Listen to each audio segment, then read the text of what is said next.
साथ संगत जी, प्यार से कहना धन निरंकार जी। प्रेमा ने बोला धन निरंकार जी। आज निरंकार की यश गाने के लिए, निरंकार के साथ जुड़ने के लिए,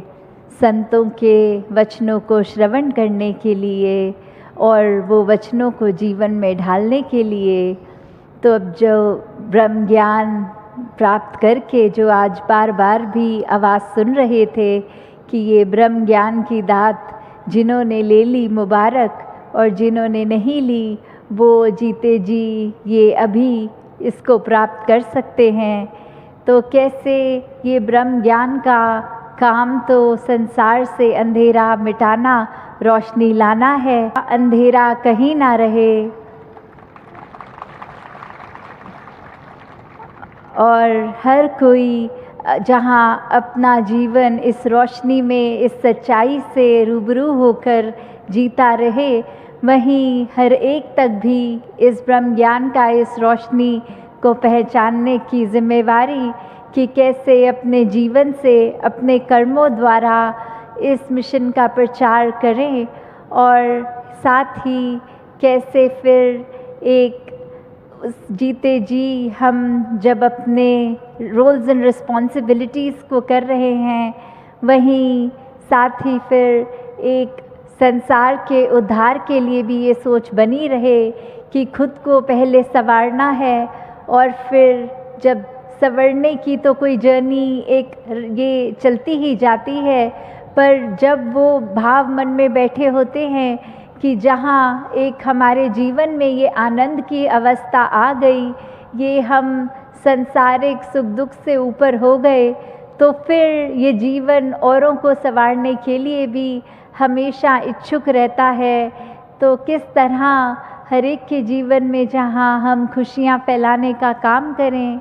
वहीं एक मन में अहंकार के जन्म को होने से रोकें। कि अक्सर ये भी देखा गया है कि कोई छोटी सी उपलब्धि भी एक मनुष्य को बहुत ही मन ऐसा कर देती है कि उसको लगने लगता है कि करने वाला तो मैं हूँ, मेरे करने से सब होता है। किस तरह वो भूल जाता है मनुष्य कि ये परमात्मा ने अगर काबिलियत बख्शी है तो ही कुछ करने लायक हैं। जैसे एक शायर ने भी कहा कि मैं सूरज को भी पाके भूला नहीं अदब,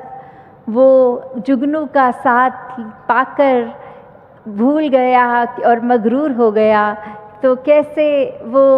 बात कि किस तरह एक व्यक्ति अगर इतनी उपलब्धि में हो फिर भी उसके मन में एक आदर सत्कार, हर एक के लिए मन में प्यार, अपने मन में एक हम्बलनेस, एक नम्रता, एक झुकाव हो, एक करुणा दया हो मन में, तो उसको कितनी भी उपलब्धि मिल जाए। जैसे इसमें वो सूरज को सिंबॉलिकली कह रहे थे कि सूरज से ज़्यादा रोशनी तो और किसी चीज़ में एक देखा जाए तो फिर नहीं होती। तो कैसे एक सूरज के साथ रहकर भी अगर मन उसका, शायर का एक कोमल रह रहा है, और बाकी छोटी छोटी उपलब्धियां पल भर की भी उसमें होने वाले ये भी अपने आप को खो बैठते हैं, ये मन में अहंकार भर लेते हैं। तो कैसे हमने हर समय जब इस दातार, इस निराकार के रंग में रहना है, तो मन में फिर एक भक्ति का रंग चढ़ता है। ये पक्का रंग होता है, ये कभी कुछ समय का नहीं, ये हमेशा के लिए जब तक सांसें हैं फिर इस परमात्मा ने मन में बसना है। और चाहे हम कोई भी कार्य कर रहे हों, ये सदैव दिल में अपना एहसास बनाए रखता है, और कैसे फिर हर कार्य सहज में हो जाता है। फिर कोई अच्छे कर्म करके वो क्रेडिट हम अपने ऊपर नहीं लेते, क्योंकि ये दातार की समझ आ जाती है। तो कैसे हम जब ये जुड़ जाते हैं इस दातार से, तो वो फ़र्क भी जो बात होती है कि जिस तरह उदाहरण एक बारिश की बूंद जब सागर पे पड़ती है तो वो सागर ही बन जाती है। फिर वो बारिश की बूंद और सागर में कोई फ़र्क नहीं रह जाता, वो इस तरह एक में खो जाते हैं। जैसे अक्सर गीत में भी सुनते हैं, शायद दासी वर्ड्स थोड़े गलत कर दे क्योंकि दासी को मराठी नहीं आती, कि मी देवाचा, कुछ ऐसा ही होता है कि सत्य में हम हैं, एक देव मेरा है, मैं देव की हूँ। और कैसे ये एकमिक वाले भावना, तो कैसे हर कोई एक जब मान लेता है कि परमात्मा और मुझ में कोई फ़र्क नहीं, तो फिर एक ही हो जाते हैं। जैसे हम कहते भी हैं कि ब्रह्म ज्ञानी आप निरंकार, कि जब एक शरीर के अंदर चाहे ये आत्मा इस परमात्मा की अंश होकर भी फिर भी ये एक ही बन जाती है, परमात्मा ही होते हैं ब्रह्मज्ञानी, कोई फ़र्क नहीं रहता। ये ऐसे ही हमने हर समय जब रहेंगे इस परमात्मा के साथ, तो फिर अपने एक भाव को कि कुछ अहमियत खुद को जहाँ हमारे दिमाग में स्वयं बन जाती है, वो एक धीरे धीरे दूर हो जाती है। कैसे संसार में फिर हर एक से ये दिल प्रेम करता है, नफ़रत नहीं करता। कैसे फिर एक वो बात आ जाती है कि हम जब आए हैं तो कुछ ऐसा करके जाएं कि जब इस ज़माने से रुखसत होंगे तो जो भी हमारे जानकार हैं वो ऐसा सोचें हमारे बारे में कि ये इंसान कितना अच्छा एक वाकई ही मनुष्य था, जो मानवीय गुणों से भरा था, हर एक के लिए अच्छा करने की कोशिश, हर एक के लिए जहाँ एक उपस्थित हो सकते थे हुए, हर एक को आराम देने का प्रयत्न ज़िंदगी भर रहा। तो कैसे जब बस परमात्मा से जुड़ जाते हैं तो फिर ये कुछ ज़बरदस्ती करने की कोशिश नहीं रहती। ये मनुष्य स्वयं परमात्मा ही अपने एहसास में रखकर वैसा ही हो जाता है परमात्मा जैसे, और सब अच्छे सोच, अच्छे कार्य एकदम फ्लो में होते जाते हैं, एक सहजता में होते जाते हैं। तो कैसे हर कोई जहाँ एक ये सोचता है कि हम क्या एक छोटे से ही इंसान हैं, हम क्या संसार में कोई बदलाव ला सकेंगे, तो वो बदलाव जहाँ खुद से कर लिया तो फिर एक बहुत ही आसान है संसार में एकत्व लाना, क्योंकि इस निराकार के साथ जुड़ के जब एक हो गए तो हम खुद ही एक बन गए और फिर ये एकता ही हर जगह रहेगी। तो कैसे एक अपने साथ परमात्मा को जोड़ के पूरा ही ब्रह्मांड अपना हो जाता है, फिर मनों में नफ़रत नहीं है किसी के लिए। तो कैसे जब हम एक दूसरे के साथ कुछ भी कार्य करने से पहले ये सोच लें कि उस व्यक्ति में भी परमात्मा है, तो मन से स्वयं ही ये अच्छाई ही निकलती है उसके प्रति भी। तो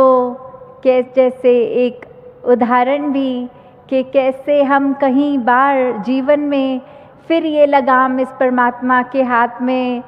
छोड़ नहीं देते कि हम वो सोचते हैं कि परमात्मा तो सहूलत के लिए है। जैसे एक वो होता है कि एक टायर पंचर होगा तो एक स्पेयर टायर गाड़ी में रखा होता है कि जब ज़रूरत पड़ेगी तो उसका प्रयोग होगा। तो हम जीवन में भी जब परमात्मा को उस तरह बना देते हैं कि सिर्फ कोई कष्ट के समय, कोई चीज़ की लालसा के लिए ही परमात्मा को याद किया जाए,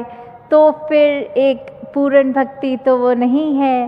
कैसे फिर एक ये ही नहीं पता चलता कि हम सोच तो रहे हैं, मुंह से बोल भी रहे हैं कि ये परमात्मा के रंग में ही है, हमने अपने आप को समर्पित कर दिया है परमात्मा के लिए, एक मन हमारा अर्पित है। तो कैसे जब ये मुंह से तो बोला जा रहा है पर हाल उसकी तरह ही कि एक बकरियां चराने वाला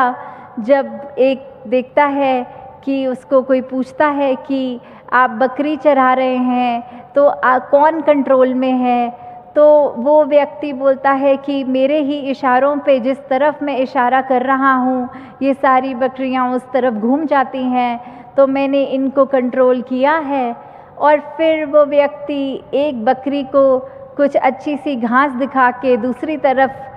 का इशारा कर देता है और वो पूरा झुंड उस अलग दिशा में भागता है। फिर वो व्यक्ति अपनी सारी बकरियों को गैदर करने के लिए दूसरी तरफ जाता है और ये बात समझ में आती है कि एक्चुअली तो ये बकरियों के कंट्रोल में मैं था और मुझे लगता रहा कि मैं ही ये बकरियों को कोई दिशा में चला रहा हूँ। तो बात वही हो जाती है, अगर मन में भाव हो कि ये परमात्मा हमारे को चला रहा है, हम कुछ कर रहे हैं नहीं, अपने आप नहीं कर सकते, तो फिर एक कार्य भी अच्छे ही ये करवाता है, ये सोच भी अच्छी बख्शता है। और जब लगता है कि हम से ज़्यादा चतुर तो कोई भी नहीं, बुद्धिमानी कोई भी नहीं, ये कार्य हम संसार को सिखाएंगे कैसे होते हैं, तो फिर वो हमारी ही नादानी है। कैसे हम फिर एक छोटी सी ही विज़न में रह रहे हैं, एक हमें अपने से ज़्यादा और किसी की अहमियत दिख ही नहीं रही, हमें ये परमात्मा का भी पूरा एक आनंद जो लिया जा सकता है इस परमात्मा से जुड़ के, उससे भी वंचित रह रहे हैं। तो कैसे जहाँ ये बात आती है कि खुद को भी चैनलाइज्ड रखें, वहीं अगर हमें टॉलरेंस की भी बात, ये कैसे सहन करना होता है, एक भक्त के नेचर में ही होता है कि सबसे ज़्यादा कोशिश कि जब ये टॉलरेट कुछ किया जाता है तो उसमें भी ये जब तक कोशिश रहती है कि किसी ने कुछ किया तो वो सह लिया और आगे से कटुर वचन या गलत भाव, गलत कार्य उसके प्रति ना किया जाए। अगर बहुत ही कोई चीज़ चुभ रही है तो बहुत ही एक आराम से, एक प्यार से उस व्यक्ति तक ये कन्वे किया जाए कि आपने जो कहा वो बात अच्छी नहीं लगी, दिल को चोट पहुंचा गई, आगे से आप कोशिश करें कि इस तरह का व्यवहार, इस तरह की बात ना करें। तो कैसे हर एक के लिए जब अपनत्व आता है, हर एक के लिए ये परमात्मा जब एक है, एक पिता एकस्य के हम बारक, कि कैसे इस एक से ही उपजे है पूरा ब्रह्मांड। तो फिर जब परमात्मा हमारी कमियों के बावजूद हमारे साथ कोई भेदभाव नहीं करता, तो हम कौन होते हैं इस परमात्मा की रचना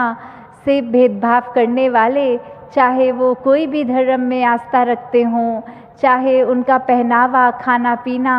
किसी भी तरह का हो, वो हमारे से भी ज़्यादा श्रेष्ठ जो मान लेते हैं कि ऐसे हैं ये सारे इंसान संसार के। तो फिर एक वाकई ही हम मनुष्य हैं, वाकई ही हमारे जीवन में फिर ये आनंद है। हम फिर हर एक को एक ही दृष्टि, इस समदृष्टि से देखते हैं कि हर कोई जब अपने लिए एक उस तरह खुदगर्जी का जीवन नहीं जी रहा, एक इस तरह की जब मौका लगे भाग भाग के सेवा कर सकें, हर एक के लिए कर सकें, पूरी मानवता के लिए कर सकें, और वो मदद रूप नहीं, वो एक भक्ति बन जाती है जब सेवा सेवा भाव से होती है, जब सत्संग सत्संग के लिए की जाए कि हम कुछ नया सीखें, कुछ जीवन में उतारें, संतों की चरण रज लें, संतों के दर्शन करें। और ये सिमरन भी सिर्फ अगर शब्दों तक है तो वो असली सिमरन नहीं है, क्योंकि मन में अगर भाव ही ऐसा हो कि हम सिर्फ एक पता है कि दिन में करना चाहिए और वो शब्दों का उच्चारण कर दिया, पर ध्यान कहीं और उस समय, या ये मन निरंकार से नहीं जुड़ा हुआ, तो फिर ऐसे सिमरन का भी फ़ायदा नहीं। तो हर समय जब हम लिविंग इन द मोमेंट वाली जो बात होती है कि अभी जो पल है उसको पूरी तरह जी रहे हैं, उसमें ही परमात्मा को याद कर रहे हैं, चाहे कार्य हाथ कुछ और कर रहे हों, जिससे एक हम अगर गाड़ी चला रहे होते हैं और साथ में रेडियो भी ऑन किया होता है, तो वो गाड़ी चलाते चलाते कान में भी बात घुस रही है। जैसे कुछ कुकिंग कर रहे होते हैं तो साथ ही एक हाथ से गैस को भी सिम में कर लेंगे, दूसरे हाथ से कोई चीनी नमक कुछ भी है वो भी ले लेते हैं। इस तरह हर समय हम कुछ कुछ मल्टीटास्क कर सकते हैं एक समय में। वैसे ही हम कोई भी कार्य कर रहे हों, मन में अगर परमात्मा है तो सारे कार्य भी अच्छे से होते हैं। और ये दिल हमेशा एक भक्त का दिल बना रहता है। हम जाने अनजाने एक इंटेंशनली ना भी जुड़े हों, ये सबकॉन्शियसली भी एक परमात्मा से जुड़ाव रहता है। फिर वो भक्ति 24 घंटे की भक्ति बन जाती है, क्योंकि एक समय अगर हम अलग से निर्धारित कर रहे हैं सोच के कि कुछ समय ही दिन में भक्ति करेंगे, तो वो एक तरह से पूर्णता की भक्ति नहीं। एक समय अलग निकाल दिया तो वो उस समय तो कर ली, पर बाकी दिन वो हम भक्तमय नहीं जीवन बिता रहे तो उसका भी ज़्यादा कोई असर नहीं होगा। तो कैसे हर पल हम जहाँ भक्ति करते जाएं, हम जहाँ मनों में प्यार ही बांटते जाएं और हर किसी को ये बात का एहसास, कोई अगर चूक भी कर रहा है तो उसको भी एक यही बात उसी इंटेंशन से समझाते हुए कि आगे से ये कार्य दूसरा भी गलत ना करे, तो दातार कृपा करे हर एक पे कि हर कोई सेवा सिमरन सत्संग से जहाँ जुड़ा रहे, वहीं एक अगर किसी भी कारण किसी व्यक्ति के साथ मनमुटाव है तो वो भी एक बात करके आपस में एक सुलझाई जा सकती है। क्योंकि बात तो सिर्फ शब्द ही होते हैं। सिर्फ अगर हमने कुछ कड़वा बोल दिया और दूसरे तक चुप गए वो शब्द, तो भी जिम्मेवारी हमारी है कि वो शब्दों को उस व्यक्ति के दिल से निकाला जाए। तो अक्सर घर परिवार में भी एक छोटे दायरे में भी ये ऐसे हो जाता है और काफ़ी दिन एक दूसरे से बातचीत बंद हो जाती है। तो जब ये कोरोना का भी समय आया तो सभी ने देखा कि जो चीज़ें हम इतनी फॉर ग्रांटेड ले रहे थे कि परिवार से तो रोज़ ही मिलना होगा, आज बात नहीं भी की तो कल कर लेंगे, ऐसे ही पूरी अपने वर्क सर्कल कहीं पे भी जाते थे तो ये लगता था। पर अब वो समय ने ये एहसास करवा दिया कि कैसे पल पल कितना सुंदर बन सकता है कि अगर हम एक घर में भी परिवार के साथ लॉक्ड हैं और जिस परिवार में ब्रह्म ज्ञान है, प्यार है, उनका तो ये समय बहुत प्यार से निकल गया। और जो व्यक्ति हमेशा एक अजीब नेचर अपना बना चुके थे कि हमारे अनुसार नहीं हो रहा कुछ भी, पहले कैसा था अब ऐसे, और उस तरह एक तनाव ले आकर अपने अंदर चिड़चिड़ापन ला रहे थे, उनके लिए फिर अपने छोटे से दायरे में भी रहने में परेशानी आ रही थी। तो कैसे हर एक से प्यार करते चले जाएं। तो और समय आपका ना लेके दासी इन्हीं शब्दों से आज्ञा लेगी। साथ संगत जी, धन्यवाद जी।